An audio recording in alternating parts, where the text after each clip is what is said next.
How does one become a ladies' man? Well, it's simple, you know what? And it's super simple. I don't think there are any tricks and there are any hacks to it. If you were to ask men the same question, if you wanted to give a woman advice on how to get attention from all the high value men in the world, the answer would be a virtuous, super beautiful 10 out of 10 high value women. So I don't think it's a trick because I don't try to get women. I feel like I try to become the best version of myself I can be, and then women will naturally come to you. And that's as simple as that. And I know it sounds easy. It's actually the hardest answer in the world because it's the answer no one wants to hear. Try to be the best version of yourself. It's as simple as that. Work out in the gym, read something, learn something, become interesting, you know, become wealthy, of course, because the wealth comes with a fun lifestyle. Women love fun. Yes. That's why they like fast cars. That's why they like when you take nice vacations, because women love fun. And when you're that guy, you'll be surprised how easy it is. If you're sitting there lonely, if you're truly lonely and you can't get any women, I can't teach you anything. Because if you had the basics, you wouldn't be lonely. It's not actually the outside perception you have. I will walk around the city occasionally if I just finished training in sweatpants and, you know, sneakers or whatever. And I know people know me. But let's even talk 3-4 years ago when maybe I wasn't so well known, but I was still dressing very well in my free time.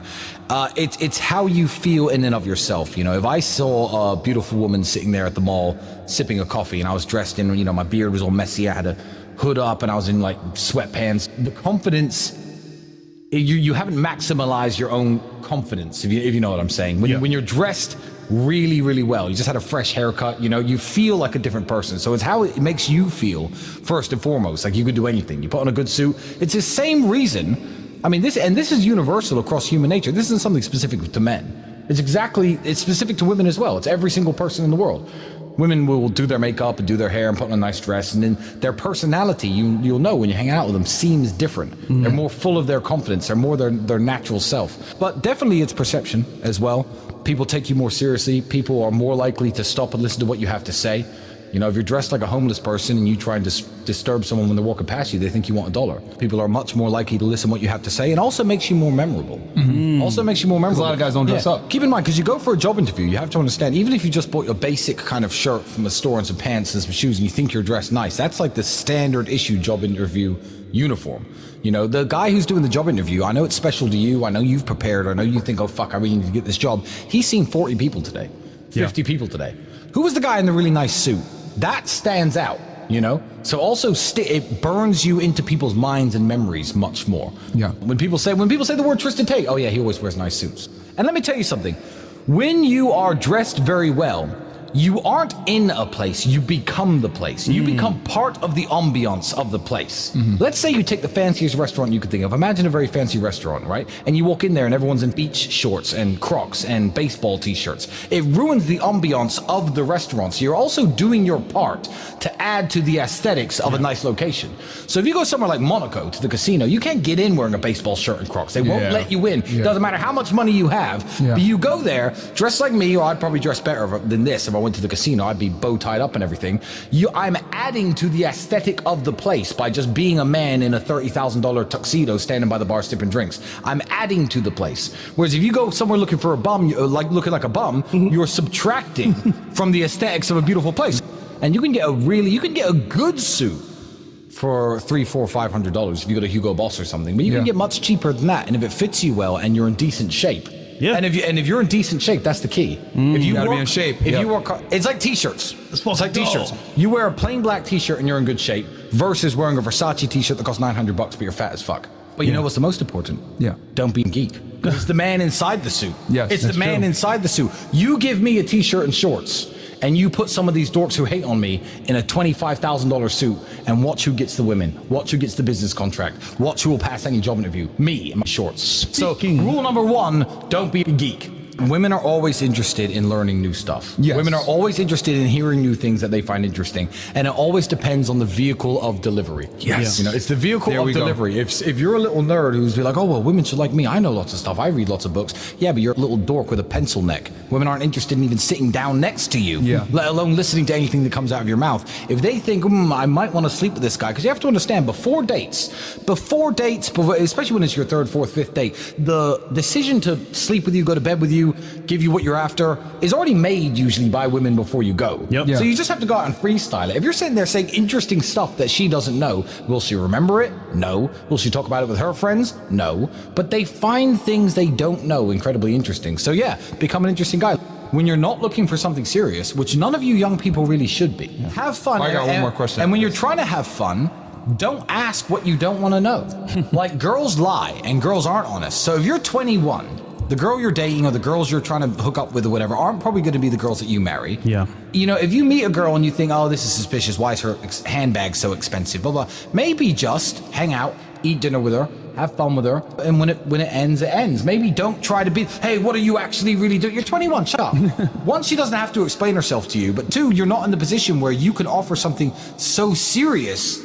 It's only when you finally establish yourself and you're looking for those girls that you perhaps, you know, want to settle down with, want to get married with, want to start a family with, where you need to be analyzing her past. So that's a game to play for the older dudes, I feel, rather than you youngsters. A lot of guys are like 19. How do I find a good girl? Maybe just, you know, become a millionaire and find one when you're 28. Maybe just shut the fuck up about finding a good girl. Yeah. If she'll sleep with you when you're 19, maybe that's good enough for now. I think the simple advice is accountability and self-reflection. What I would like you to do after watching this wonderful show, go to your bedroom, take off your shirt, strip down to your underwear, look at yourself in the mirror. Pause. Speak to yourself for 10 minutes. Think, if I didn't have this nice house and I wasn't stood here in this particular house with the Lamborghini outside and I wasn't this rich, what about me would women want? And if the answer is nothing, then you're only going to attract the women who are into your money and your money only. Because I've got loads of money.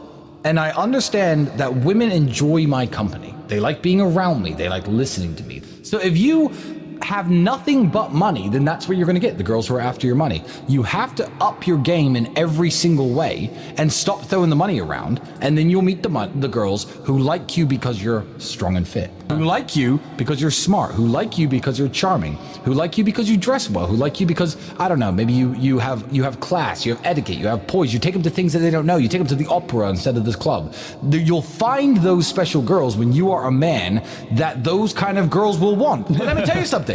Most women I know are smarter than the millionaire streamers, the clowns who talk nonsense and do bullshit content. They're aware. Most women I know are smarter. Yeah. So you take someone smarter than you, who's after your money, she's gonna get it. You know what? I'm actually quite a good specimen of man. I'm good looking enough, I'm strong enough, I'm fit enough, I'm interesting enough. Yeah, I can see why women like me. If you can genuinely reflect in that way, and you're honest to yourself and you're right, then you should be meeting good women. So of course they get the girls who are just after their money. I don't blame the girls. Everyone's going to complain about gold diggers. You're a skinny little pencil neck dweeb with nothing interesting to say. You're not manly, you're not physically attractive, you don't speak well. What else should they want? Yeah. What else should they want? They don't feel protected around you, they don't feel safe with you. Of course they want the money. It honestly doesn't bother me like it bothers you, because I think this is a dog-eat-dog world, and I think if you're going to make yourself a target, because the answer to their problem, they think the answer to their problem is more clout, more money, I don't know, maybe the good girl's going to come along. The answer to their problem is 3 years of hard work that they're not going to do. They're not going to do it, and they know that's the answer. They know that's the answer. 3 years of hard work is the answer to their problem, but they're not going to do it. So am I going to get mad at the at the lion for picking on the weakest gazelle? Nope. I'm not, because that's the way the world is. You know, I think the younger men should be seeing this, being like, oh, we got finessed by this girl. Okay, cool. And if they run into some money, they should be able to see. You can learn from bad examples just as much as you can learn from good examples. So the bad examples are out there for a reason, and it doesn't upset me to see. It upsets me when I've had friends who are really great guys, really hardworking dudes, try to be the best version of themselves, who've gone through bad divorces, who've gone through bad breakups. And yeah, that's sad. And it's sad to see women take advantage of men who are actually trying their best. But if you want to be the lame gazelle walking around with a limp, the lion's going to eat you. I don't actually feel sorry for them, and I don't care, because they know the answer to the problem. Everyone knows the rules to the game already. Everybody knows that if you wake up and you're lazy and you sit around on your phone, you scroll on TikTok for 4 or 5 hours, you go to work at your normal job, you work your shift when there's nothing wrong with hard work and there's nobility in working any job, and then you go home and you do nothing and you watch TV, you know you're not going to make it. It's not actually something that I need to tell anybody. So true. And they do this to me on Super Chats all the time, and they do this to Andrew specifically, because Andrew is a more accomplished fighter than me. They were like, hey Andrew, Give me some advice on how to be a good kickboxer. Is there a gym near your house? Why aren't you there right now? Why weren't you there yesterday? Everyone already knows the answers, and they search, unfortunately, for cheat codes, for magic words that I'm going to tell you that are going to make you rich. You have to outcompete everybody else because there are only so many, although dollars can be printed in an unlimited amount, there's only so much wealth in the world. There are only so many Lamborghinis that are built every year. There are only so many mansions in every single country. There are only so many private jets and so many beautiful women and so much gasoline and fuel and food and caviar and all the crap that everyone wants. And there's only so much gold and so many Pateks and so many Rolexes that are made. You have to outcompete other people to get the things that you want. You know us. I am glued to my laptop and phone. All I do is work, and all Andrew does is work. So the fact that we have shown such amazing results coming from where we come from, there's no magic spell, there's no hocus pocus. I go back to my younger self, and I'd say, yeah, keep it up, because you're definitely going to make it, because that young guy who was broke is now me.